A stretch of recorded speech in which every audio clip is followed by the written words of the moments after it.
The heart and the mind are the most powerful organs Allah has blessed you with. Never ever give control of them to anyone besides Allah. Otherwise you will be hurt, and hurt very badly. A lot of people are struggling and suffering, depressed, because they gave their hearts away to someone they met on the net.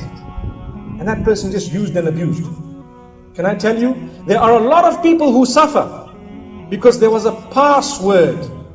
There was a password made up of 8 characters that was used in order to use them, to get to them, to abuse them. What's that password? I love you. 8 letters. And he continues telling you, I love you, and he's lying. He doesn't even know what love means. He's not focused at all. If he knew what it meant, he wouldn't be telling it to you. He would be upright. So that was the password. Once he clicked password, enter, straight into your heart. I love you too. Wow, Allah protect us.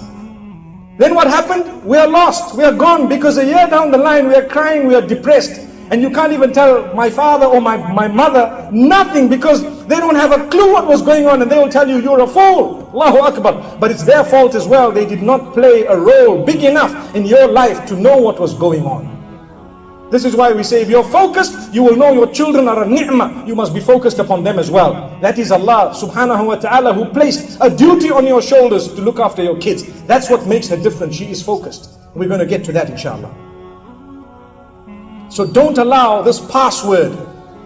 Don't allow this password that people utter to be a password straight into your heart, because anyone could say that and press enter, and that would be the right password. And so now we are caught, we are hooked. And what happens? Shaitan's got grip of us. Like I say, and I'm repeating this, the heart and the mind are the most powerful organs Allah's given you and blessed you with. Do not allow people to control that. Nobody shall control that besides Allah. Don't hand it over to someone. No, it belongs to Allah. We will only do with the heart and the mind that which will please Allah. Yes, so when you're married, you have a spouse, alhamdulillah, within the limits, you will be able to give a portion of your heart and your mind too, by the will of Allah. Why? Because that's what pleases Allah. But if you give it elsewhere, believe me, you're not focused. It's going to come back.